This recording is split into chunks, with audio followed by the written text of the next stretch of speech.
Tonight we speak with first home buyers expert Chris Ballasini, who says that young people can still get into the market today without having to sacrifice the lifestyle that they want.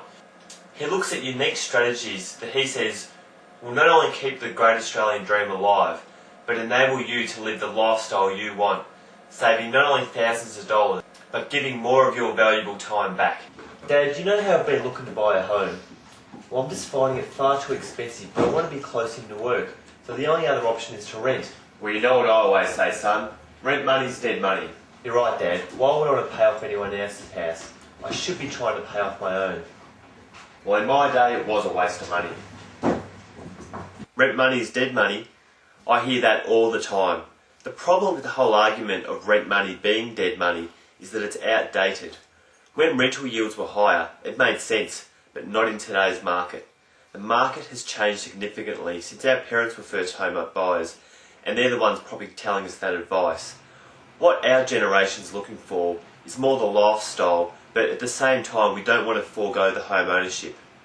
So why is rent money dead money anyway? It's because it's going towards someone else's home or their investment. So we see that as being bad, paying off their home and not our own. But this is the wrong focus, because it should be about you, not about someone else's home. In fact, you'd be shocked at the actual interest rate you're paying in the first year of a mortgage. It's not 9% like you think it is. I'd say it's probably closer to 89%. So if you want to use the whole argument that rent money is dead money, that's fine, but also consider that interest money may be dead money as well. The best way I can demonstrate this is to go through an example. So say that you had a loan of $270,000 and the interest rate was 9%. The weekly repayments would be about $522. So in the first 12 months you'd be making repayments of $27,190. Of this, $3,012 will go towards your principal, but the rest is interest. So if you want to do the maths on that, $3,012 divided by $27,190 comes to 89%. So that's what I was saying earlier about interest not being 9% but actually being 89%. And since $24,000 in the first year of your mortgage is interest money, I suggested that $24,000 is dead money. Now, to rent out the exact same home would cost about $13,000.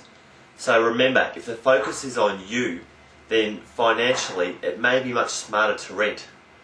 My thoughts are that if rent money is dead money, you're helping the investor profit. So by paying interest money, you're helping the banks to profit. It doesn't actually matter who you're helping, but by focusing on you, you'll see that you're $9,000 better off in this case to actually rent. So how can a smart first home buyer use this to their advantage? Most people still want to get into the property market, which is fine, but why not have the best of both worlds? It's all about lifestyle these days, and it's tough to buy a house in an inner city suburb where most people work and socialise. The benefits of buying and living in an outer suburb can sometimes be more costly than you realise. If I worked in St Kilda and wanted to buy a place there but found it was a bit expensive at around the $400,000 mark, what I could do alternatively is to rent instead, and I could easily pick up a 2-bedroom apartment for say $320 a week.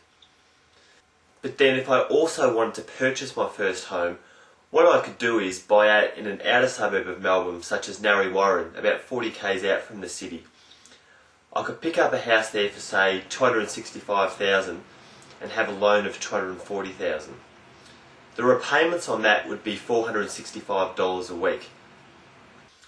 But the good news is I could actually rent this out for about $250 a week, only $70 difference to my apartment in St Kilda, nice and close to work. So what are the other benefits of renting versus buying, or in this case, renting out your house as well as renting from someone else? One of the major reasons is obviously the tax benefits. Now, I'd never buy a property just to negatively gear my income and get a tax benefit. However, using this strategy, it comes as an added bonus. Another major bonus is obviously the transport savings. If you could walk to work from St Kilda or even catch a tram just down the road, you're going to save a lot of petrol as compared to living out in Narre Warren. It'd be at least $50 a week, if not more, which comes to a saving of $2,600 a year.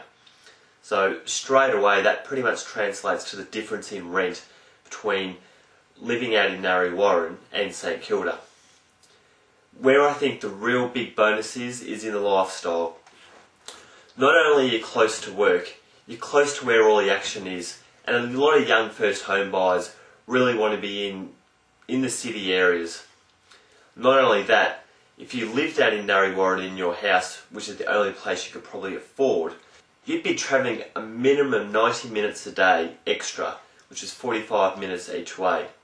That equates to 7.5 hours a week, or 2.32 weeks a year of just sitting in the car.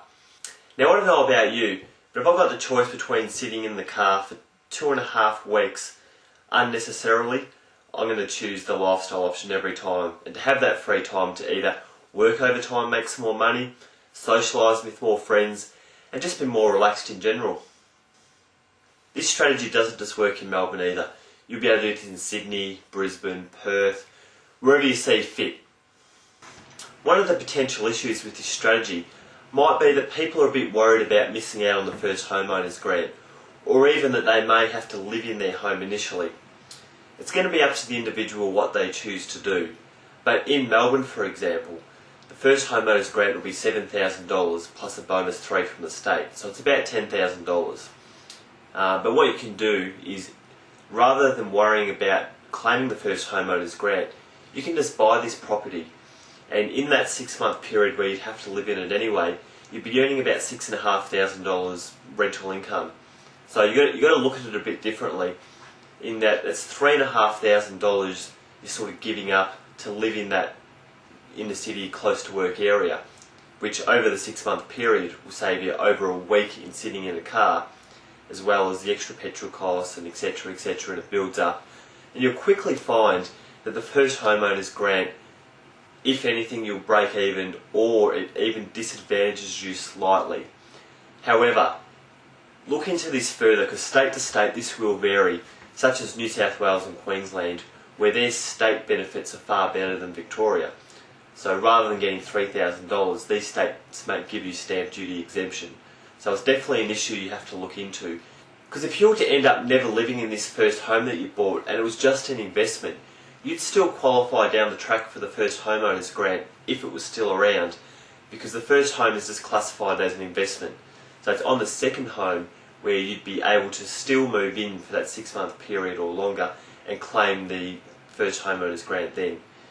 However, just be careful, because in some states you'll lose your stamp duty exemption part. So while you still get the $7,000 from the government, you may forego the stamp duty, which may add up to far more and not be worth missing out on. Over the last 4 years, I've really studied the property market and found out how to be a savvy investor. And now I'm translating that in how to help first home buyers, because I've just discovered it's so tough for them to get into the market, and they're the ones that need the help. And with my property and accounting background, I've been able to come up with some unique ways to teach first home buyers how to get into the market, which will in fact put them ahead of so many people, including even real estate agents, just by being able to look at the numbers in a slightly different way and using this lifestyle slant as a strategy to get into the market. You can check out my website. I've got a 10-day free course which goes into this rent versus buy, as well as lots of other ways to save thousands and thousands of dollars guaranteed on your first home.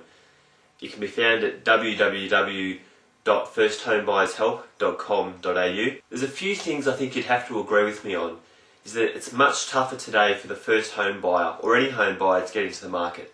That's number one. Number two is, though, who has control on what they do from here? And that's you. You can either think it's unfair and blame governments and interest rates and all these other things, or you can educate yourself on how to get into the market if that's what you want to do. I think taking control is very important.